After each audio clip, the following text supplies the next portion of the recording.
Praise be Jesus and Mary. We'll be giving a series of reflections on the Ten Commandments here over the past few weeks. Today we're going to finish our reflection on the fourth commandment, which is honor your father and mother. And we're going to talk about our duties towards civil authority. We'll also say a word about religious authority as well. As citizens, we're obliged to love and defend our country, respect authority, elect good representatives, and in general, obey the laws. Love of one's country is known as the virtue of patriotism. It doesn't mean that your country is good or even very good or even perfect, right, for that matter, any more than love for your parents means that your parents are perfect or even very good parents. No, love for one's country means that you're grateful for the protection your country offers you and the opportunities it provides. You respect its authority, you defend it when needed, and work to make it a better place according to what's right in God's eyes and what's right for the common good. So love for one's country and service of the common good really are tied together. Patriotism is part of the virtue of piety. Hatred of one's country is a vice. It's actually a form of impiety.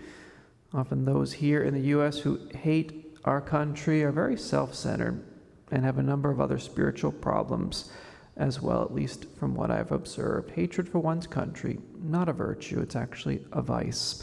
Along with love of one's country is respect of those in authority. The Catechism says at number 2238, those subject to authority should regard those in authority as representatives of God, who has made them stewards of his gifts. So that includes teachers, the police, judges, elected officials as well. We apply this same principle to the church, but would include respecting the clergy and others in positions of authority. So dishonoring or disrespecting the clergy in what you say or what you do or in the comments that you leave on the YouTube videos is often sinful.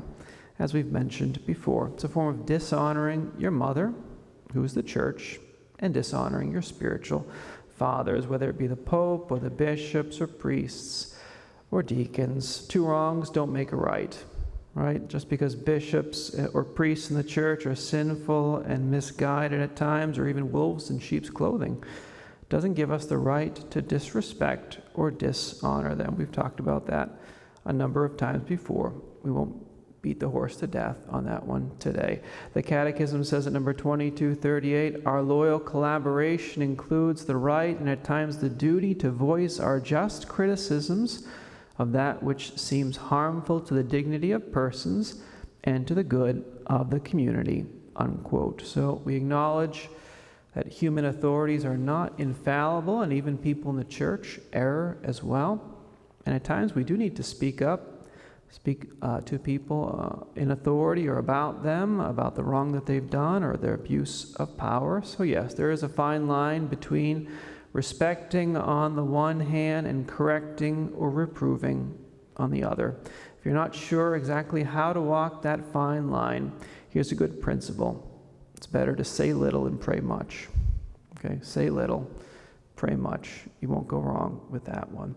Catechism says at number 2242, the citizen is obliged in conscience not to follow the directives of civil authorities when they are contrary to the demands of the moral order, to the fundamental rights of persons, or to the teachings of the gospel.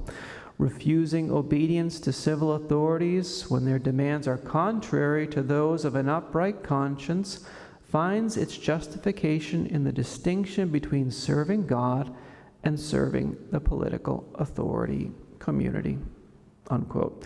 So when you're ordered to do something or support something that's sinful, like abortion, or to give contraception to your employees, or perform a marriage service for two men or two women, or whatever strange combination actually gets brought before you nowadays, when you're ordered to teach children, for example, that homosexual behavior or transgender ideology is acceptable, you must say no to things like this.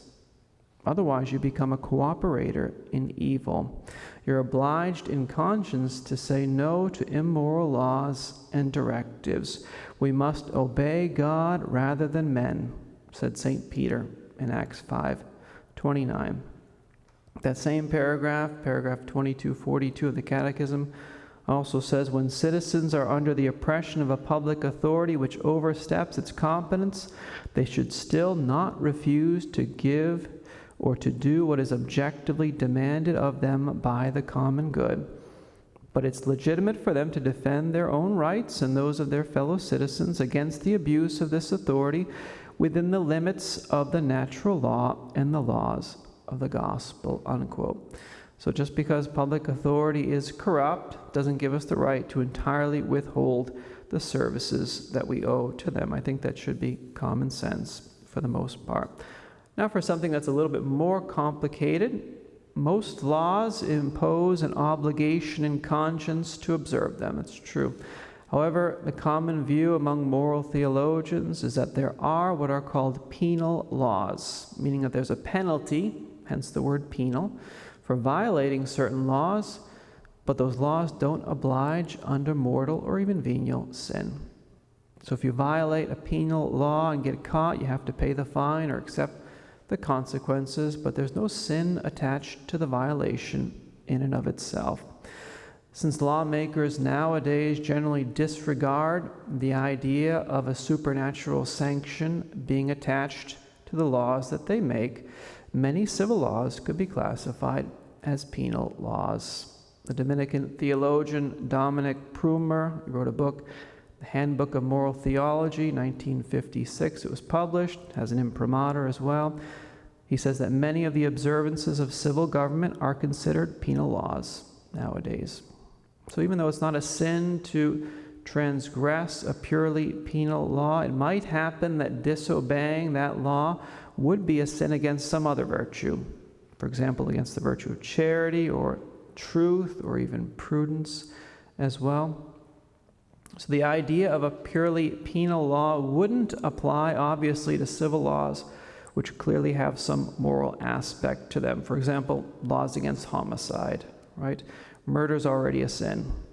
So to kill someone is both against the law and it's sinful at the same time, right? Or laws against adultery or stealing or prostitution. We know those things are already sinful. An example of a penal law would actually be observing the speed limit, for example. If you don't do it and they pull you over, you have to pay the fine, right? But exceeding the speed limit in and of itself isn't sinful. It's actually already foreseen by the legislature that people will do that. It would become sinful when it becomes unsafe. For example, driving exceedingly over the speed limit without real necessity would be sinful. Why is that? Well, because it would be unsafe. It would actually also be a sin against the virtue of prudence, too. So you're sinning against the virtue by disobeying the law in that case. And yes, the Catechism says at number 2240 that we are morally obliged to pay taxes, unless you're tax exempt, like us, right? But moral theologians say that some taxation falls under the category of penal laws. That question's a bit complicated, the taxation one, from a moral perspective, so we won't delve into it too much here. Not advocating, obviously, anarchy here or that everyone become a law unto themselves with what we're saying. We're just saying that if you disregard some laws, you have to accept the penalty if you're fined or you're caught. But it's not true that disobeying the civil law is always sinful. It's not true. As we mentioned before, in some cases it does become a sin against charity towards others or a sin against prudence or against truthfulness or some other virtue to disobey a law. So we need to be aware of that. I hope that makes sense, but maybe I confused someone more than I should have, but that's okay. Last question, can citizens take up arms against an oppressive political authority? The answer is that they can if the following 5 criteria are met. This is Catechism, paragraph 2243. 1, there's a certain grave and prolonged violation of fundamental rights. 2, all other means of redress have been excluded. 3, Such resistance will not provoke worse disorders. So you don't want to do something that'll make things worse. 4, there's a well-founded hope of success. And 5, it's impossible reasonably to foresee any other better solution. So basically you're dealing with the just war criteria here regarding taking up arms against political authority, which is discussed in paragraph 2309, the just war criteria in the Catechism. And to think that there are no such things as just wars or legitimate defense is actually to contradict the teachings of the Church. As Catholics, we are called to be peacemakers, yes, but not pacifists. Legitimate defense will be spoken of in the next commandment, in the 5th commandment, you shall not kill. So let's ask Our Lady for the grace to honor and respect those who are in authority over us, whether at home or locally or nationally, or even in the Church for that matter. Praise be Jesus and Mary, now and forever.